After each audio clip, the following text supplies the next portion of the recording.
Okay, back to the Shanghai scams. So far, I've told you about the shopping assistants.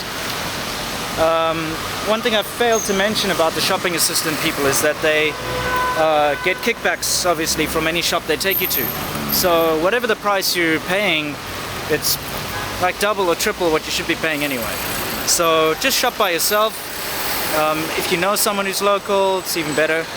But you know, bargain yourself. You don't need the help of anyone. With the beggars, they've all got an angle. Don't trust them, whatever the hell they say, no matter how decent they look. But I mean, that's just common sense.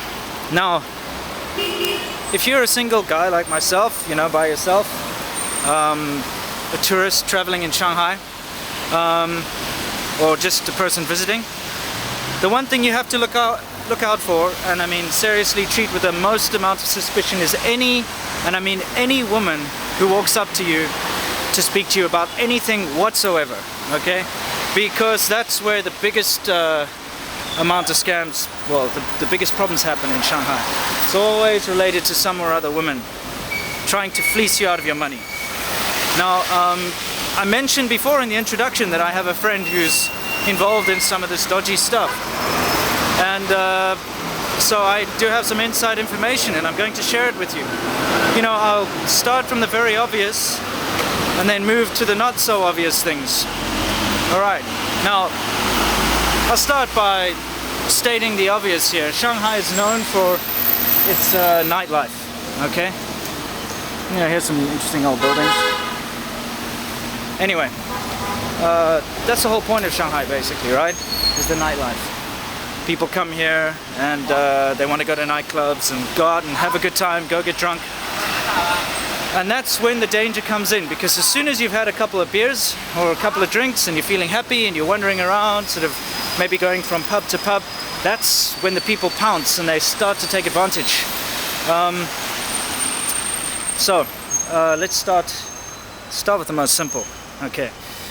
In most night spot areas, you're walking around, you'll see they usually have, you know, fairly attractive girls, or at least if you've had a couple of drinks, they're attractive. So just walking around. Now, they're not prostitutes, but their whole job is to try and coerce you to come into their bars, or at least the bar that a friend of theirs owns. So what they do is they'll come talk to you, or they might even approach you when you're at a restaurant, ask you if they can sit down, have a chat with you. You might think that you're lucky, you know, and that suddenly this fairly good-looking woman is interested in you. That's when your warning bell should be going off, right there. Because they'll convince you eventually they want to go for a drink in their favorite bar, something like that.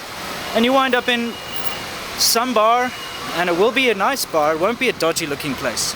I mean, well decked out, pool tables, you know, good furniture, good selection of booze. But that's when the problem comes in. Because secretly what happens is they charge you, they ask you to, well, they might even offer to buy a drink, or they'll ask you to buy them a drink. So you buy them a drink, but the drinks are horrendously overpriced. I mean, for instance, a single beer, like the smallest bottle of beer, you're going to buy for yourself, it's actually not that expensive, and that's where they get you. The beer will be about 20 bucks, say 20 RMB. And 20 RMB is not a lot of money. So you think, great, nothing wrong with this place. But then the girl asks you, can you buy me a drink? And if you are stupid enough to say yes, they say great, and they order a drink for themselves, and that drink costs you 100 or 70 to 100 RMB. But of course you don't know this. You just expect it to be normal. Even if they buy the same drink that you're drinking, it's still going to cost you 70 to 100 RMB.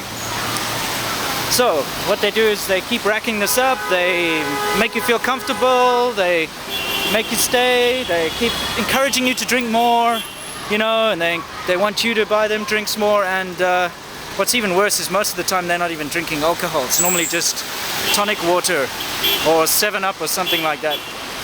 So at the end of the day, when you decide to leave, you get this bill, and it's like horrendous, maybe 5, 6, 7, 800, 1,000 RMB. And you're looking at this bill and you're thinking, what the hell?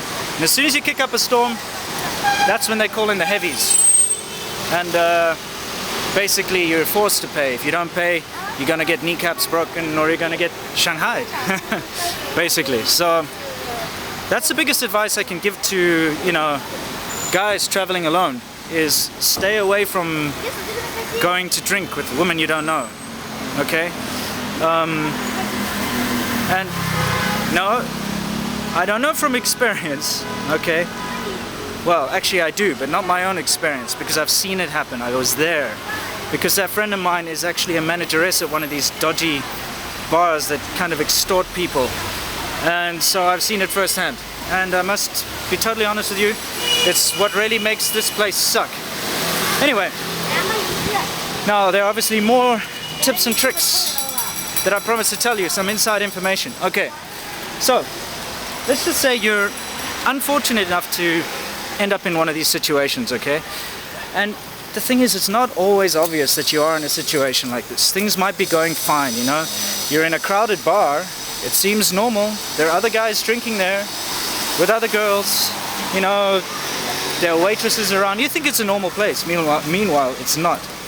What you do is, every time you order a drink, they usually print out your little receipt and they put it on the table, either in a cup or, you know, they just put it where you are.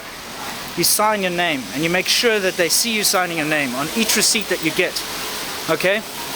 Because then at the end of the day, when your bill comes, and obviously if you do buy a drink for the woman, you check that receipt straight away, because they won't lie, it'll be there. They're just counting on you being drunk and stupid and not paying attention, right? So, sign your name on each little receipt that comes along, so at the end of the day, when they try and push this massive bill on you, you can actually see that, because usually they throw other, you know, random receipts in there that they generate, and you can't argue. If you try to argue, the heavies come in and, you know, that's the end of your nice day. Yeah, some nice suits and stuff, yeah? Anyway, so, write your name on the receipts, so when your bill comes, you can prove, these are the drinks I drank. Also, that way when you're writing your name, you can check and you'll see, like, what the hell am I buying someone a beer or a gin and tonic that costs 100 RMB for? Okay, that's when you know, get the hell out. Tell them sorry, goodbye, pay your bill, cheers. Alright, so that's one thing you can do. More on Shanghai scams later.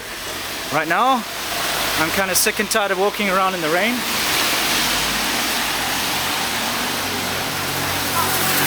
Though I must say, this city does have some interesting places. Ooh, Christmas is coming. Okay guys, catch up with you later.